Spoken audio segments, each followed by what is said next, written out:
Hi guys, Skye from SM&M TV. Tonight I'm going to be doing a story time, the time I left my boyfriend for his cousin. This was really a learning experience. Please don't judge me, although y'all might judge me anyways.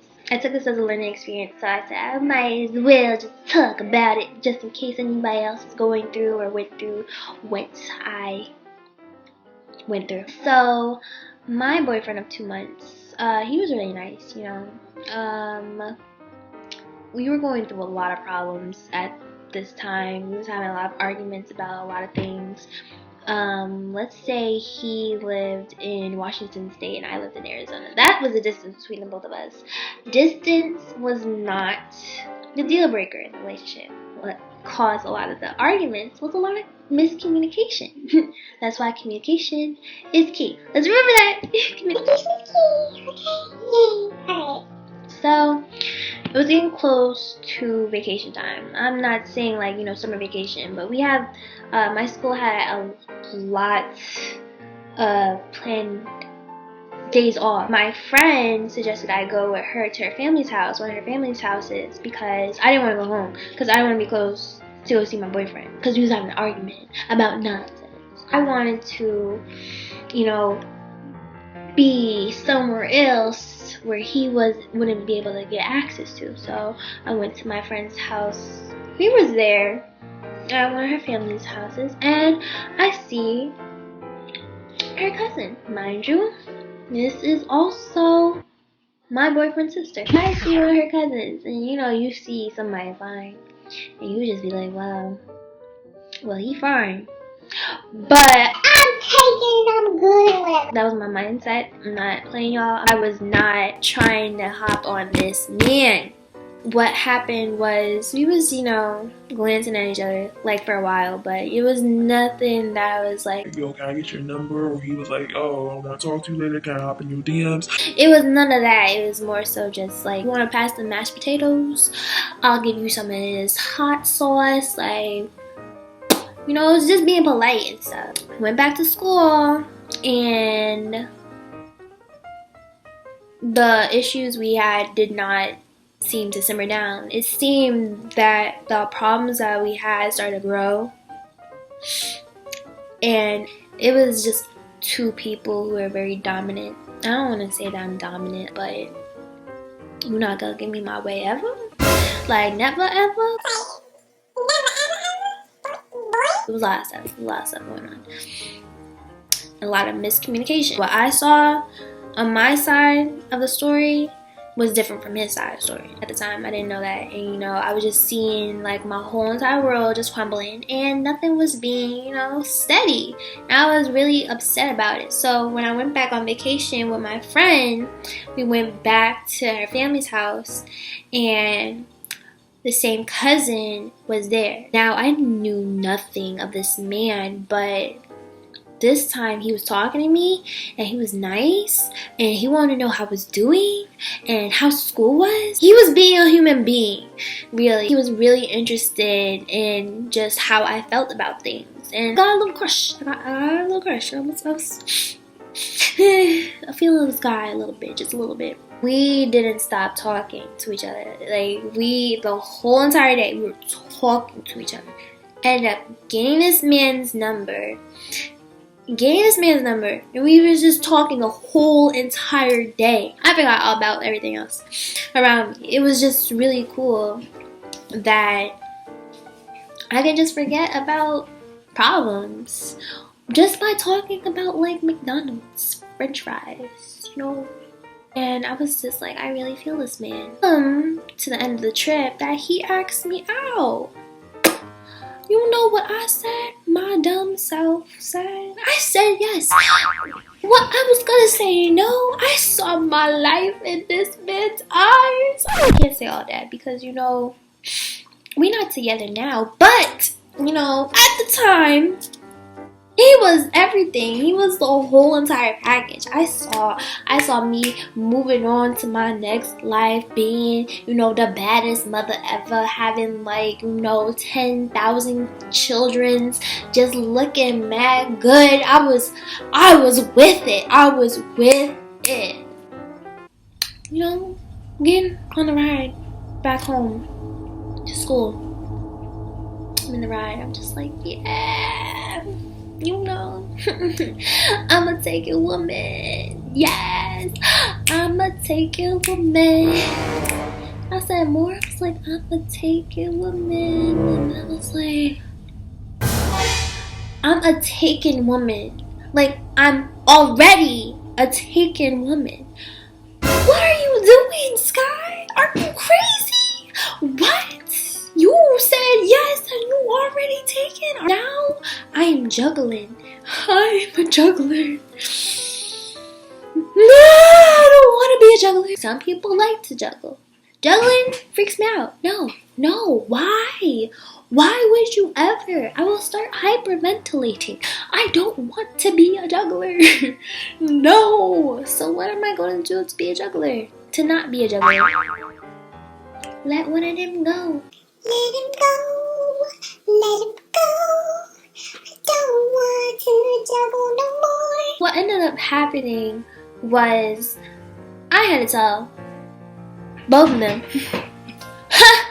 I'ma take a woman by both of y'all, and somebody gotta make a decision, and they gotta be me. So who's finna go? Told my cousin first. I love the fact that you asked me out, sir. I really do. I'm feeling you. I'm feeling you, okay? But I'm a taken woman by a good man who deals with me and my nonsense, even though I'm acting up. I can't do all this. He was like, okay, so what you finna do? I was like, well, seems like you're not going nowhere, and I don't want you to, so we gotta make a decision. I gotta let go. Gotta let go of the other one. If I want you to stay, I gotta let go of somebody. No. We keeping both of y'all. Somebody gotta go, cause I ain't juggling. I'd rather be alone than juggling. I ended up calling my boyfriend, and I meant to tell him that day he asked me out, I meant to tell him, look, this other dude asked me out, I'm really feeling him, but you know, that did not sound right. No matter how many times I reworded it, no matter how many times I played it out in my head, it did not sound correct. It sounded crazy. As I'm saying it right now, it still sounds crazy. I went to his cousin.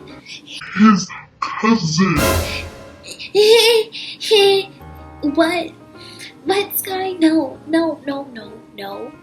I called him the next day though, you know, because I texted him, and you know, you wanna see if you can tell somebody some bad news. So you'd be like, you know, are you having a good day or a bad day? I don't remember if he was having a good or bad day, but I needed him to have a medium, you know, rare type of bad day. Like, I needed him to have, like, not a extremely bad, but kind of bad and kind of good at the same time. Like, a normal day. I needed to have a normal day, and it wasn't normal. Like, you don't want to be the type of person to bring down somebody's good day. You don't want to be that person. And you also don't want to be the person to just put them over the edge and just break the camel's back being that feather when they're having a rough day. You don't want to be either one. So you gotta get them on a normal day. I said, well, when's your normal day? He said, probably tomorrow. Call him tomorrow. Call him the next day. Call him the next day. And I meant, y'all, I meant it. I had the post-it note on what I was going to say. I was going to say that I'm a bad woman. Please don't hate me. You can't help who you fall for. But ended up having an argument. Had an argument. Ended up phone call, and I said, you know what? I'm done. I'm done. He called me again. I ain't answering. That means we is finished. We are done. Finito, okay? We're done. He responded for 3 days. More than 3 days. In my head, I'm a taken woman by the next man. Like, I'm chilling. Little did I know, I got a message saying, are we done with this childish game? This man still think we together?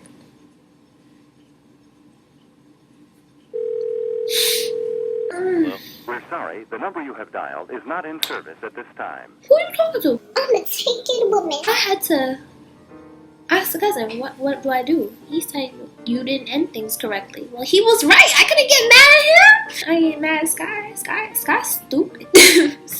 Skye did not think this through. That's not what Skye did. So you know what Skye ended up doing, right? And calling this man and telling him the truth. And she was going to take whatever finance that came down with it. Because you know what? I ain't got no bag on my conscience. No, like, no. Told him, you know, So last time I went on break, a guy I really like asked me out and I said yes. and he's like, word. You know, I died a little in my heart.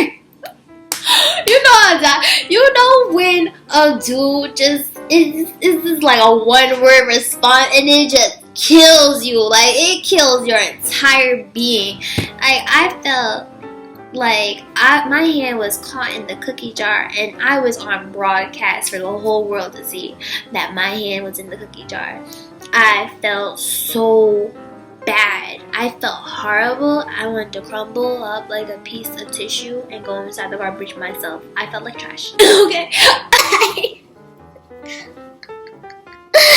I'm really laughing because I can't cry about it. Oh man. No, I felt so bad. And he was mad real about it. He was like, look, that's just messed up. I had nothing but respect for him and how he dealt with it. You know, I have nothing but respect for all the dudes that have dealt with this. I am not easy. I am difficult. And I admit to that. And all the men that have dealt with me, I appreciate you for making me a stronger woman. Yes, who learns more every day. But that situation was absolutely crazy and absolutely nuts. I don't know if I was in a different situation, would it have gone the same way. But, you know, me and my ex, the first one, the boyfriend, when I left to go to the cousin, he was mad chill. He was mad real about it. You know, me and him, we talked about it. And he was like, look, I ain't gonna give you no relationship advice, but if you ever need somebody to talk to, like really, I'm here. And just him being a friend, that was mad chill. That was mad nice, okay? Because if that were me, if tables were turned, that is me. I don't think I would be so chill about it. Like, I don't know. Maybe I would have been real chill about it. Like, maybe that's my karma, to be real chill about a situation like that. But for that, that was crazy. Okay. Like I said, that was my story time. I hope you enjoyed.